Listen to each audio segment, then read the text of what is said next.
ಆಕೆ ಸುರಸುಂದರಿ. ಅವಳ ಬೆನ್ನ ಹಿಂದೆ ಬಿದ್ದ ಇಬ್ರು ಹುಡುಗರು. ಇಬ್ಬರ ಜೊತೆಯೂ ಲವ್ವಿ ಡವ್ವಿ. ಗರ್ಭಿಣಿಯಾಗಿದ್ದು ಯಾರಿಂದ ಎಂಬ ಪ್ರಶ್ನೆ.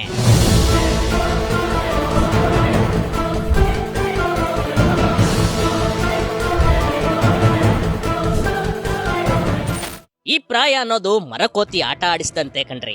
ಅಧಿಕಾರಕ್ಕೆ ಬಂದವರಲ್ಲಿ ತಪ್ಪು ಒಪ್ಪುಗಳ ಬಗ್ಗೆ ಅರಿವಿರಲ್ಲ. ಆದರೆ ಪ್ರೀತಿ ಪ್ರೇಮ ವಿಷಯಕ್ಕೆ ಬಿದ್ದು ಹತೋಟಿಯನ್ನ ಕಳೆದುಕೊಂಡ ಯುವಕರು ಇದೀಗ ಸುಖ ಸುಮ್ಮನೆ ಜೈಲು ಸೇರುವಂತೆ ಆಗಿದೆ.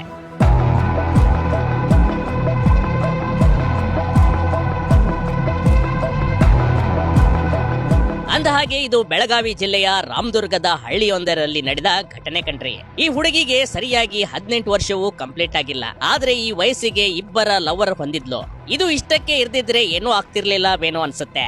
ಆದ್ರೆ ಇಬ್ಬರ ಹೊಟ್ಟೆಗೂ 2 ಬಾರಿ ದೈಹಿಕ ಸಂಪರ್ಕ ಮಾಡಿ ಇದೀಗ ದೊಡ್ಡ ಎಡವಟ್ಟು ಮಾಡಿಕೊಂಡಿದ್ದಾಳೆ.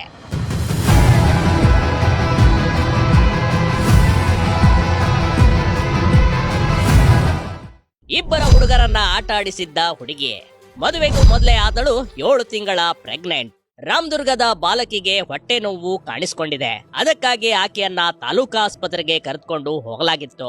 ವೈದ್ಯರು ಪರೀಕ್ಷೆ ಮಾಡಿ ನೋಡಿದಾಗ ಆಕೆ 7 ತಿಂಗಳ ಗರ್ಭಿಣಿ ಅನ್ನೋದು ಗೊತ್ತಾಗಿದೆ ಕಣ್ರಿ. ತಕ್ಷಣಕ್ಕೆ ವೈದ್ಯರು ಮಹಿಳಾ ಮತ್ತು ಮಕ್ಕಳ ಕಲ್ಯಾಣ ಇಲಾಖೆ ಅಧಿಕಾರಿಗಳ ಗಮನಕ್ಕೆ ಈ ವಿಷಯ ತಂದಿದ್ದಾರೆ. ಅಧಿಕಾರಿಗಳು ಅಪ್ರಾಪ್ತೆಯ ಕೌನ್ಸಿಲಿಂಗ್ ಮಾಡಿದಾಗ ಶಾಕಿಂಗ್ ವಿಚಾರವೊಂದು ಹೊರಬಿದ್ದಿದೆ.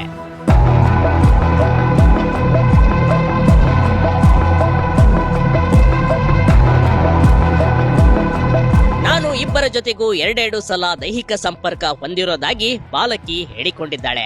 ಇಬ್ಬರು ಪ್ರಿಯಕರ ವಿರುದ್ಧವೂ ರಾಮದುರ್ಗ ಪೊಲೀಸ್ ಠಾಣೆಯಲ್ಲಿ ದೂರು ದಾಖಲಾಗಿದೆ. ನಾಗರಾಜ್ ಕುಂದರ್ಗಿ, ಸಚಿನ್ ಕಲಾದ್ಗಿ ವಿರುದ್ಧ ಪೋಕ್ಸೋ ಕೇಸ್ ಹಾಕಿ ಜೈಲಿಗೆ ಅಟ್ಟಿದ್ದಾರೆ. ಆದ್ರೆ ಪೊಲೀಸರ ಮುಂದೆ ಇಬ್ರು ಹುಡುಗರು ಅದು ನಾನವನಲ್ಲ ಅಂತ ಗೋಳಾಡ್ತಾ ಇದ್ದಾರೆ. ಇಬ್ಬರ DNA ಪರೀಕ್ಷೆ ಮಾಡಿದಾಗಲೇ ಆಕೆಯ ಹೊಟ್ಟೆಯಲ್ಲಿರುವ ಮಗು ಯಾರದು ಅನ್ನೋದು ತಿಳಿದು ಬರಲಿದೆ.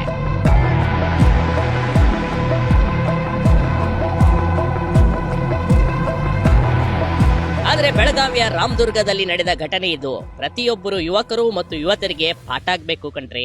ಮುಂದೆ ಮದುವೆ ಆಗೋದು ಇದ್ದೇ ಇದೆ. ಅದಕ್ಕೂ ಮೊದಲೇ ಈ ದೈಹಿಕ ಸಂಪರ್ಕ, ಪ್ರೀತಿ, ಪ್ರೇಮ ಮಾಡಿ ಹಾಳು ಆಗ್ಬೇಡಿ. ಇದರಿಂದ ನಿಮ್ಮ ಬಗ್ಗೆ ಕನಸು ಕಂಡಿದ್ದ ಹೆತ್ತವರಿಗೆ ಈ ಅವಮಾನ ತಡೆಯೋಕೆ ಆಗುತ್ತಾ? ಇಂಥ ತಪ್ಪು ಮಾಡುವ ಮುನ್ನ 100 ಬಾರಿ ಯೋಚನೆ ಮಾಡಿ. ಇಂಥವುಗಳಿಂದ ದೂರ ಇರಿ ಅಂತ ಬುದ್ಧಿವಾದ ಹೇಳುತ್ತಿದೆ ನಿಮ್ಮ big TV Karnataka. Big TV Karnataka, Belagavi.